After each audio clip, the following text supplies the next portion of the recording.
Welcome to Conspiracist. Hello. Our focus today is, well, quite a specific hypothesis. It's the idea that governments around the world might have intentionally concealed evidence. Evidence of what exactly? Of an underground alien city. Right, that one. It definitely sits firmly in the realm of conspiracy theories. Absolutely. And for this deep dive, our aim is to be strictly professional, really objective.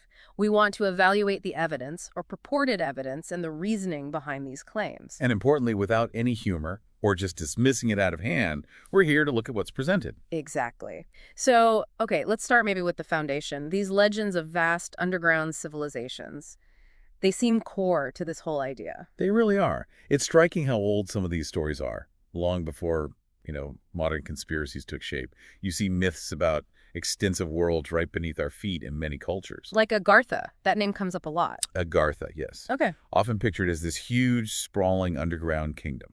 And the inhabitants, supposedly they possess highly advanced technology and deep wisdom. It's not just a vague concept either, is it? There are claims about actual entrances. Exactly. Specific claims about hidden tunnels, gateways to this underground world.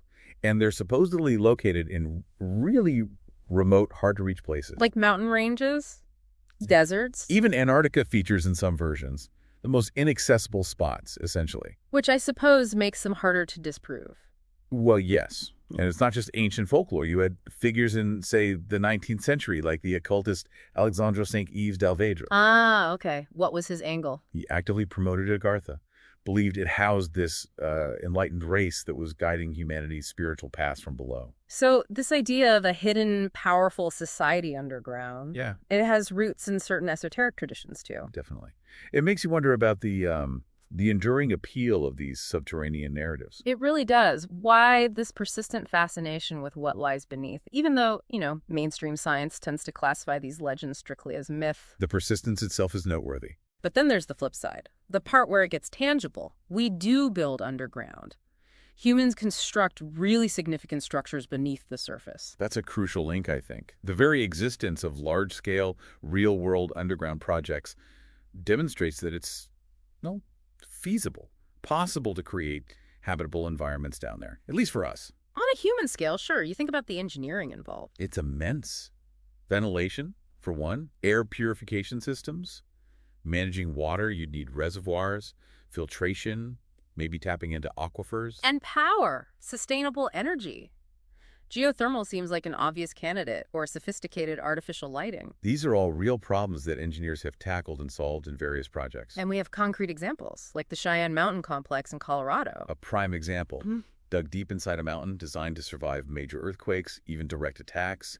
It contains multiple multi-story buildings. That really illustrates the scale and the level of security possible with underground construction. Absolutely. And the secrecy. Yes, let's talk about that. Many real tunnel systems are highly classified. And that secrecy inevitably fuels speculation, doesn't it? Hidden spaces, strategic importance. It's fertile ground for conspiratorial thought. Especially when terms like DUMBs get thrown around. Deep underground military bases. Right. That secrecy can breed distrust, raise questions about what else might be hidden away down there. Which brings us directly to the more, let's say, exotic claims. The alleged hidden bases connected to an alien presence. This is really the core of today's topic. There was that recent claim by Danny Sheehan. Right, suggesting a specific location for a UFO base in the Pacific Ocean. Yes, between Baja, Mexico, and Guadalupe Island. Deep beneath the ocean floor, according to the claim. And the interesting part was what happened next, wasn't it? Well, yeah. The live stream where he made this claim was reportedly taken down. That sparked a lot of online discussion on Reddit, for instance, about why. People were asking, was it just editing? Yeah. Or something else? Explanations like routine editing, similar to other conference recordings, were offered. But, the removal itself definitely caught the attention of people following this. It adds a layer of intrigue, fair or not. And then there was the situation with Guadalupe Island itself.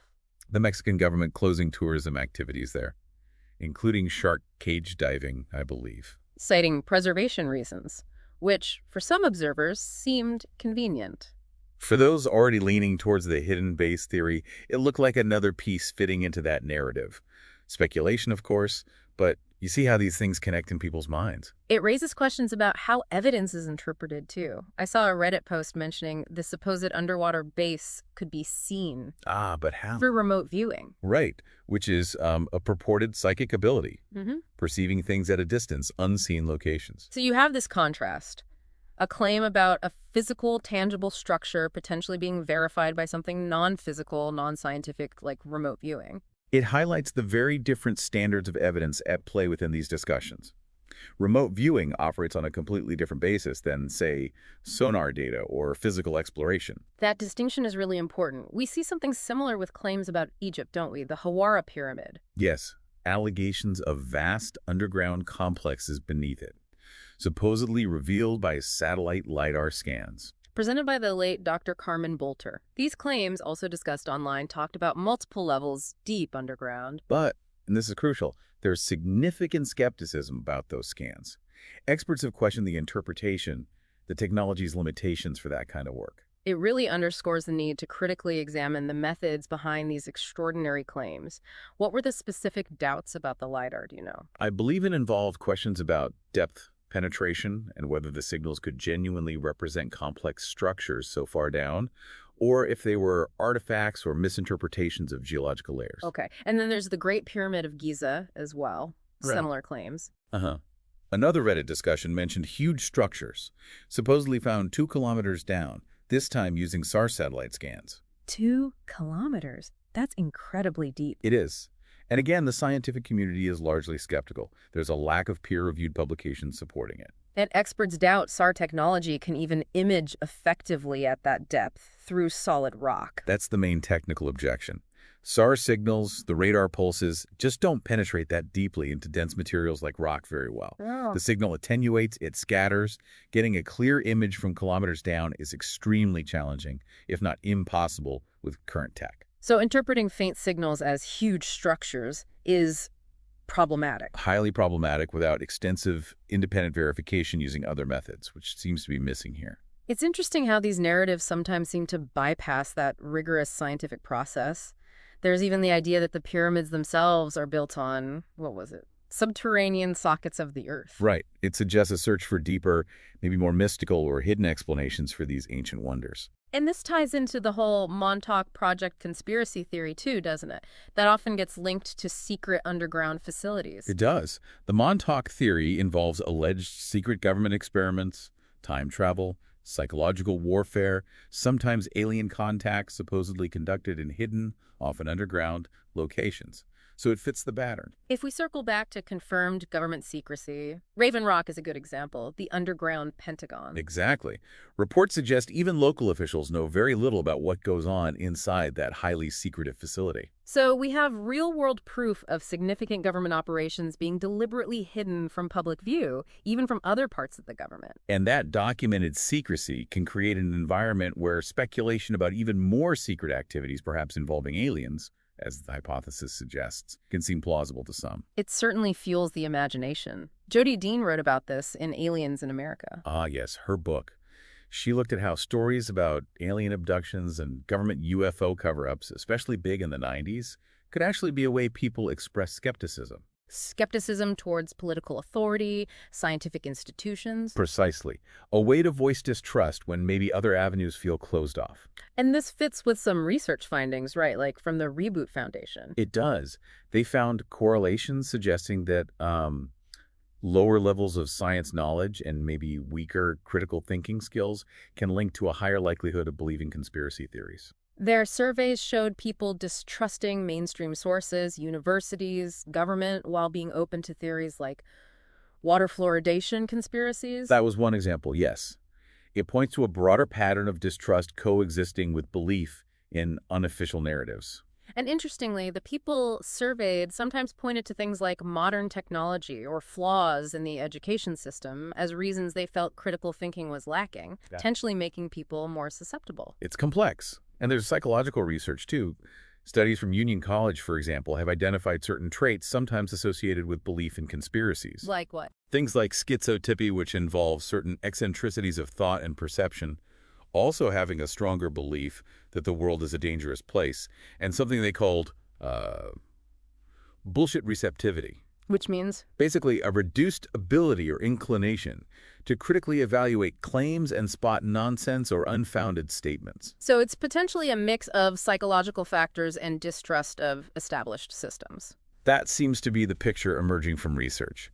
We also see online discussions on Reddit again, touching on things like the illusion of evidence-based medicine. How does that fit in? Well, it reflects the tension some people feel between what they see as rigid, maybe overly dogmatic scientism and alternative explanations, which might include pseudoscience. This skepticism towards official scientific narratives can create an opening for less conventional ideas, even without strong evidence. It's a challenging dynamic. And just as a counterpoint to the literal underground worlds, we should mention fact-checkers like PolitiFact. They've specifically debunked the Hollow Earth theory. Which often gets tangled up with these underground city ideas. Right. Claims of huge voids under Antarctica, secret entrances, scientific evidence like seismic data and our understanding of Earth's density flatly contradicts a hollow Earth. It's important to bring in those scientific realities. And finally, there's the Moberly incident. Ah, the Moberly underground city hoax. Yes. In Missouri. Turned out the whole story about a hidden city was just an April Fool's joke, published by the local newspaper. a pretty elaborate one, apparently. It serves as a really stark reminder, doesn't it? The absolute importance of verifying claims, checking sources, especially when something sounds extraordinary. Before accepting it as fact. So bringing all this together, what's the takeaway on this underground alien city hypothesis? Well, looking at everything we've discussed, the hypothesis clearly taps into a deep, long-standing human fascination with hidden underground realms. That's undeniable. And it finds some superficial echoes in real-world secret underground bases. Right. It intersects with genuine government secrecy, with societal distrust of authority, and potentially with certain psychological factors that make conspiracy narratives appealing to some individuals. The core claims. The specific claims about aliens, about vast, hidden, technologically superior cities beneath our feet. They fundamentally lack credible, verifiable evidence. There's no scientific data, no physical proof that stands up to scrutiny. And they often conflict directly with what we know from geology and physics. Yeah, exactly. So while the idea draws from many threads, the actual evidence for a concealed underground alien city just isn't there based on what's publicly known and scientifically validated. Thanks for listening to Conspiracist.